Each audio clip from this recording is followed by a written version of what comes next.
Hi, this is Dr. Sweeney. What we're going to be talking about today is something called the second shifting theorem and the unit step function. In order to understand the second shifting theorem, at least as how I'm presenting it, you're going to need to understand the unit step function or the Heaviside function. If you already have some kind of relationship with the unit step function or Heaviside function, you can skip actually the first part and just go straight into the second shifting theorem, which is in the second half of the video. However, if you've never been exposed to the unit step function or the Heaviside function, you're going to want to watch that because otherwise you're not going to really understand what it is that we're doing later on inside of the video. The unit step function and the second shifting function are actually really very important for us to be able to take Laplace transforms for piecewise functions. If you remember before, for piecewise functions, we actually had to go in and integrate individually the pieces for the piecewise function utilizing the definition of the Laplace transform. What the second shifting theorem does is it allows us to find the Laplace transforms or inverse Laplace transforms for piecewise functions, and hence it simplifies that process quite a lot. Okay, like I said, there's a lot of machinery that goes along with it and that we have to learn beforehand, but if you already know a lot of that stuff, go ahead and feel free to skip over using the chapters into the later part of the video. So let's start out with defining what the unit step function or the Heaviside function actually is. So this unit step function or the Heaviside function is defined as UA of t is going to equal 0 when t is greater than or equal to 0 and less than a, and 1 when t is greater than or equal to a. Now, what this looks like is it's going to look like something like this. Say, for example, I've got u1 of t. In this case, a is going to equal 1. And so I'm just going to imagine that I've got this, basically it's a step function, and it's going to be 0 all the way up until this point 1, up until the number 1, and then after the number 1, it's going to be equal to 1. Okay, and that will be 1. That's what it looks like. And so u1 of t, okay, is going to be literally, it'll be 0 less than or equal to t less than a, less than 1, and then it'll be 1 for t greater than or equal to 1.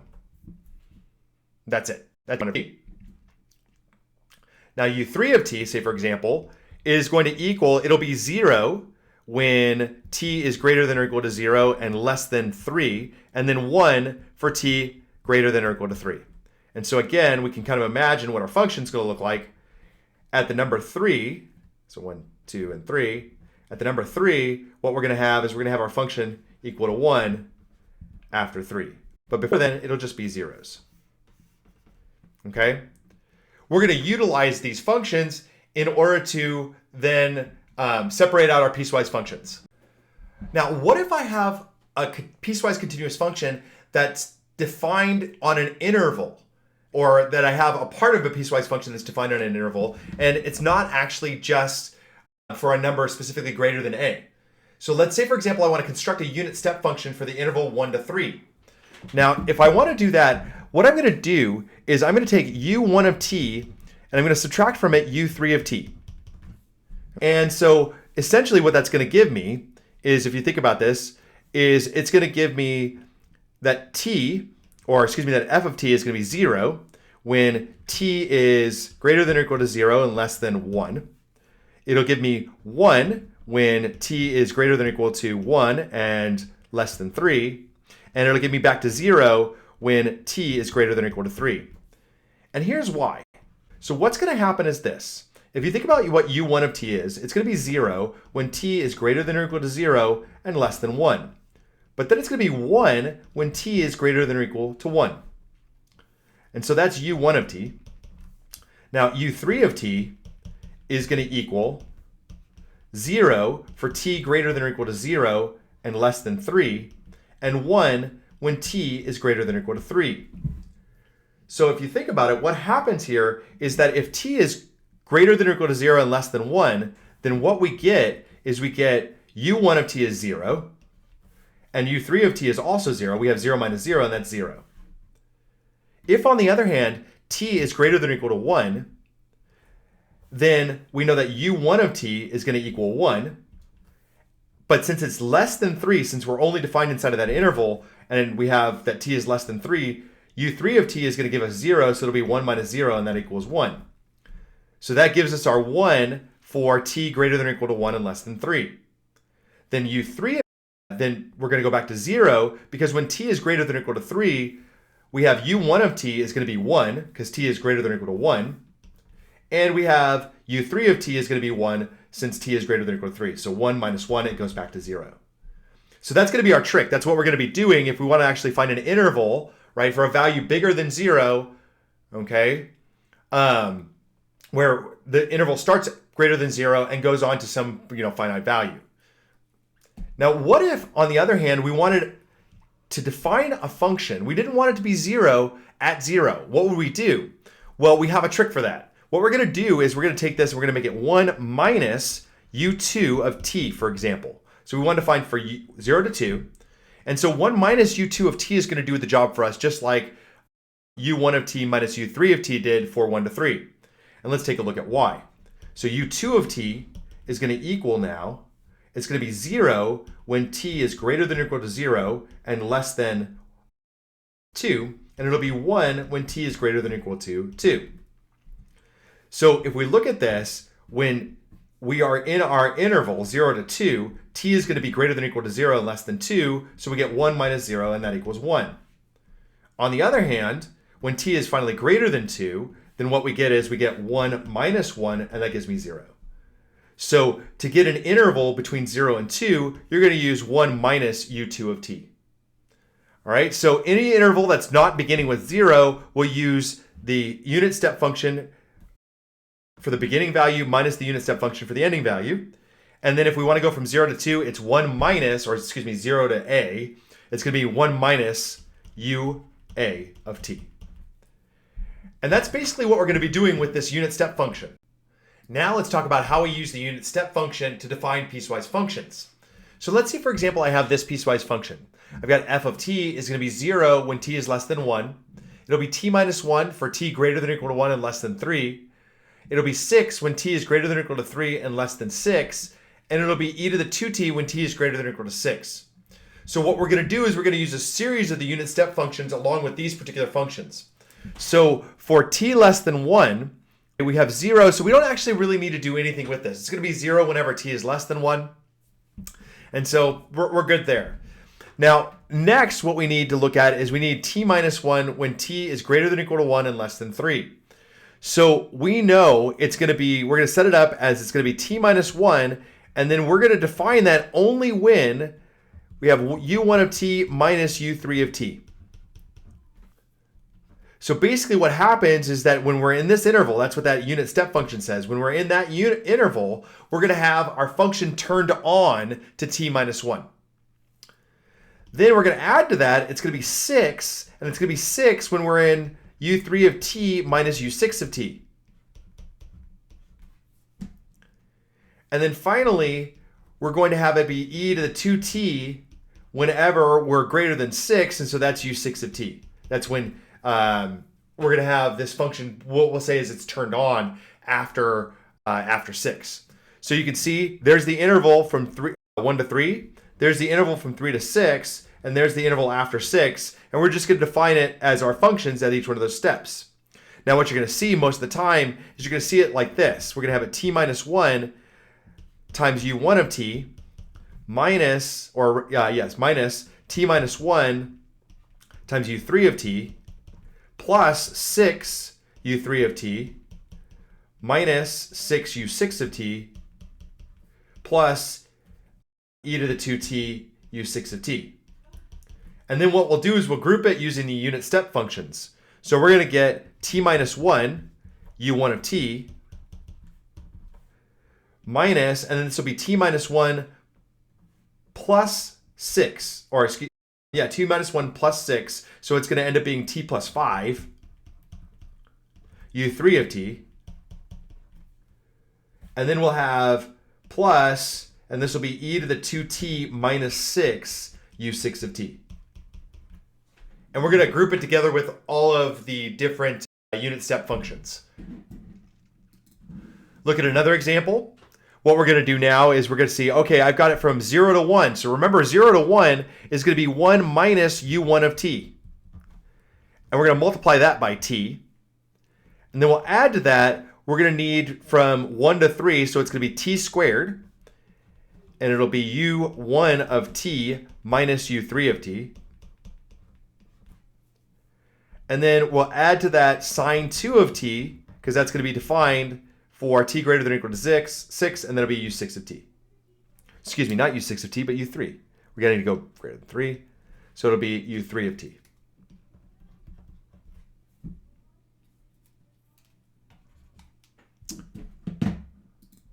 Let's take a look at another example. Suppose that we have f of t is going to equal t when t is greater than or equal to 0 and less than 1, t squared when t is greater than or equal to 1 and less than 3, and sine 2t when t is greater than or equal to 3.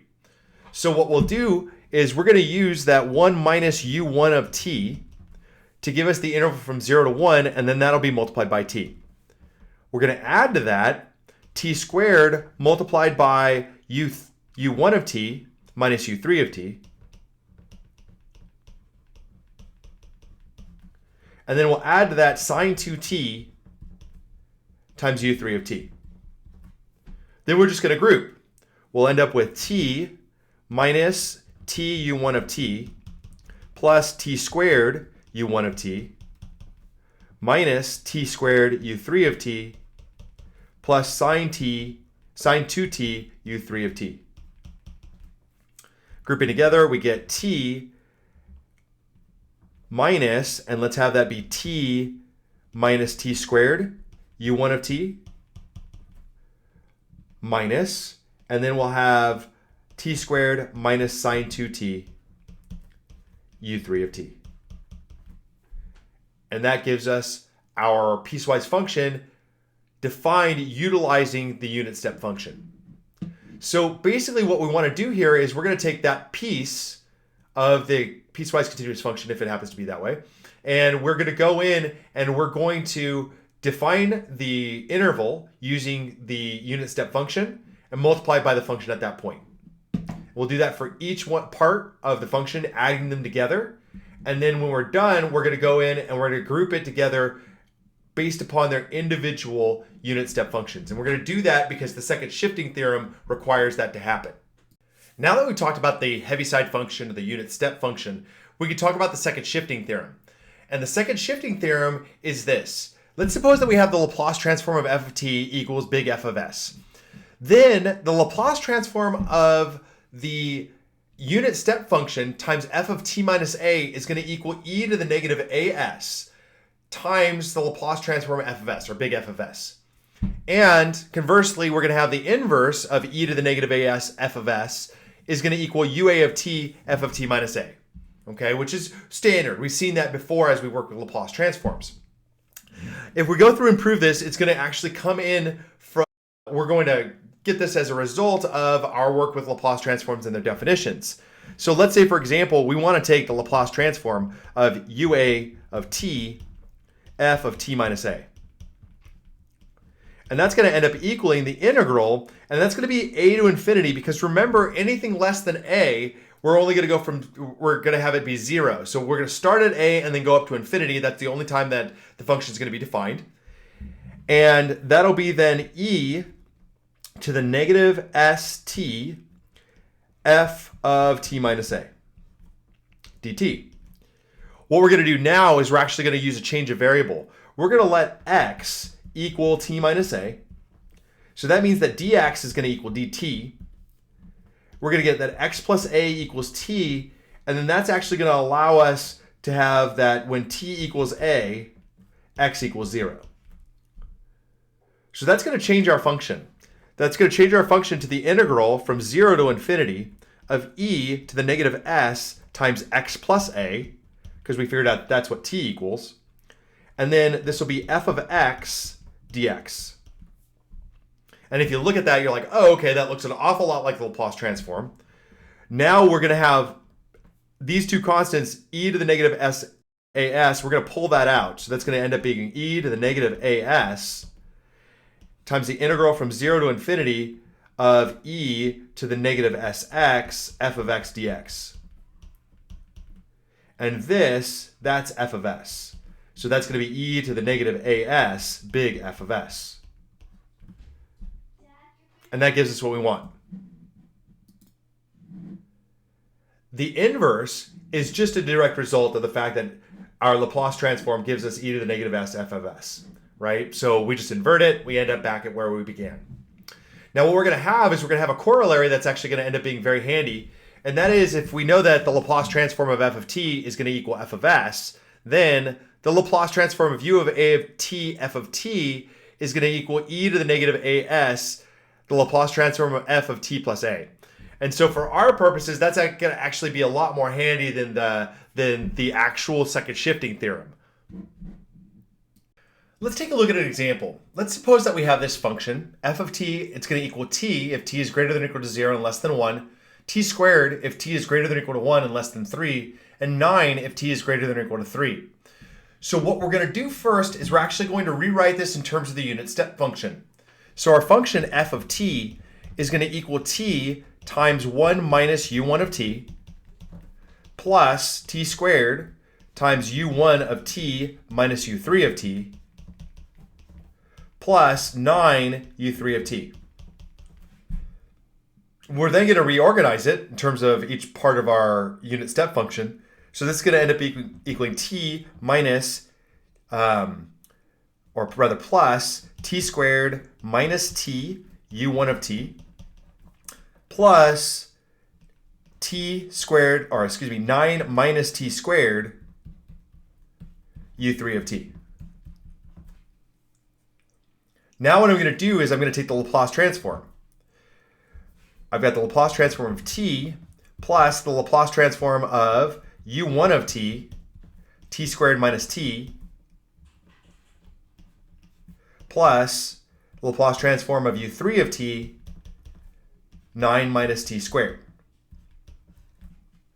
Now what we're going to use is we're going to use that corollary. And if you remember, the corollary says that the Laplace transform of ua of t, f of t, equals e to the negative as, the Laplace transform of f of t plus a. So the Laplace transform for L of t is just 1 over s, plus the Laplace transform of u1 of t, t squared minus t, is going to give us then e to the negative s, because a is 1.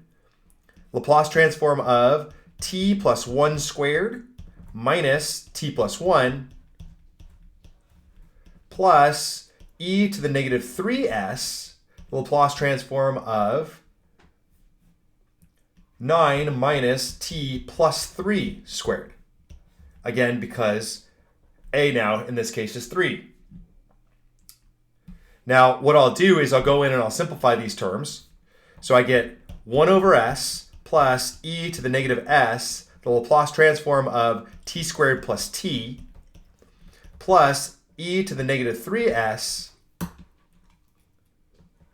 the Laplace transform of negative t squared minus 6t.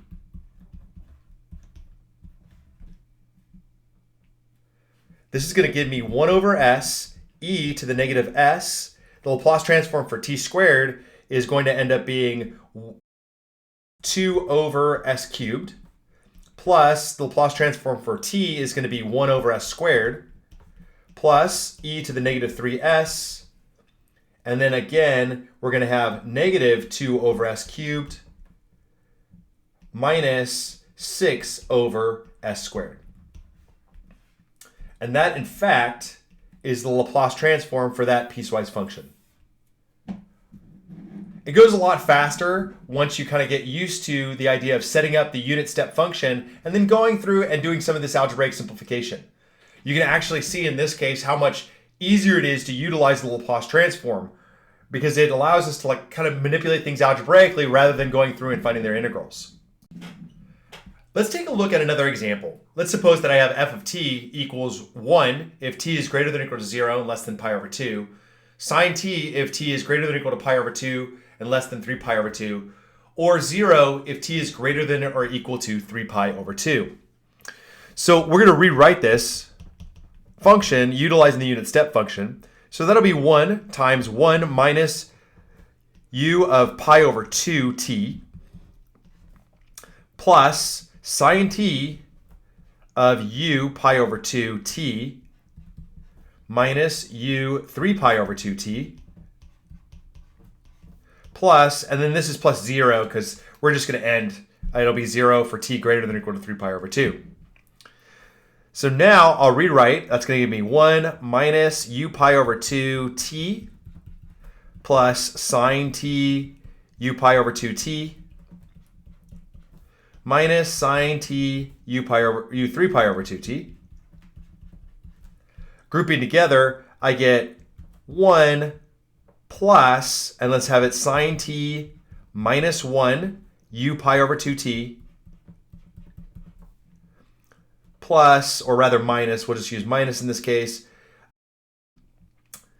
sine t u 3 pi over 2t. Now we'll take the Laplace transform. So it's the Laplace transform of 1 plus the Laplace transform of u pi over 2t sine t minus 1 minus the Laplace transform of u 3 pi over 2t sine t.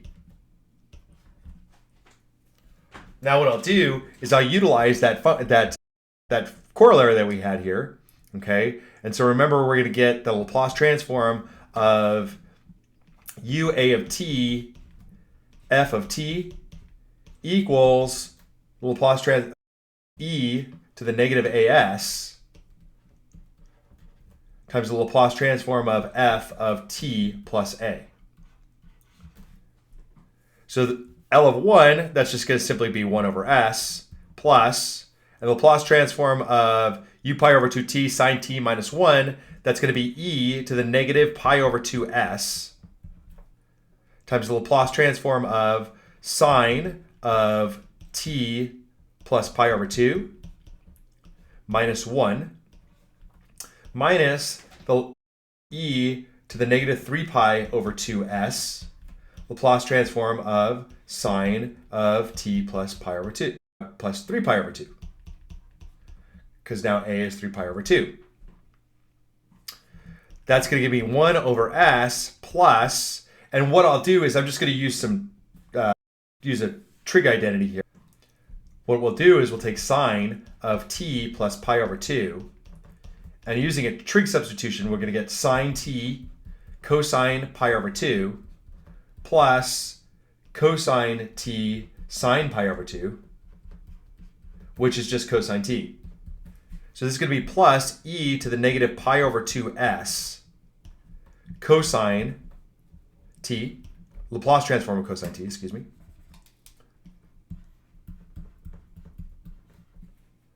minus, and this will be e to the negative 3 pi over 2s, and using the same identity, we get negative cosine t.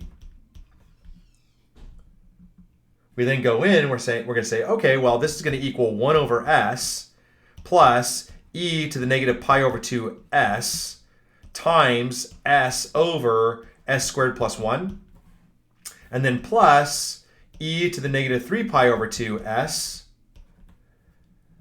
times s over s squared plus 1 again. And then if you wanted, you can go in and you can actually simplify that if you needed to. So notice, again, when we're trying to find the Laplace transforms of these piecewise continuous functions, what we're going to do, we're going to first transform into our unit step function, then we're going to take the Laplace transform, and oftentimes we're going to be utilizing this corollary that we got from the second shifting theorem. Okay? Let's take a look at doing an inverse Laplace transform now. Let's go use this second shifting theorem in order to find inverse Laplace transforms now. So let's suppose that we have f of s equals e to the negative 3s over s plus 4. Now, we're going to find the inverse Laplace transform of big F of s. Okay, but first, I want to notice that big F of s is actually equal to e to the negative 3s times 1 over s plus 4. And if I can rewrite that, that's actually going to be e to the negative 3s times the Laplace transform of, in this case, that's going to be e to the negative 4t. Utilizing the second shifting theorem, this part here is going to become u3 of t, and then we're going to have times e to the negative 4, and this will be t minus 3. So we'll substitute in t minus 3 in for t. And that ends up giving me my inverse Laplace transform. Let's take a look at another example. Let's find the inverse Laplace transform for this f of s, e to the negative 5s over s squared plus 25. Now I'm going to notice that this is actually equal to e to the negative 5s times 1 over s squared plus 25. And in order to get this into the sign form, I'm going to need to rewrite that as e to the negative 5s times 1/5 times 5 over s squared plus 25. When I do that and I take that inverse Laplace transform, what I'm going to end up getting is I'm going to get 1/5.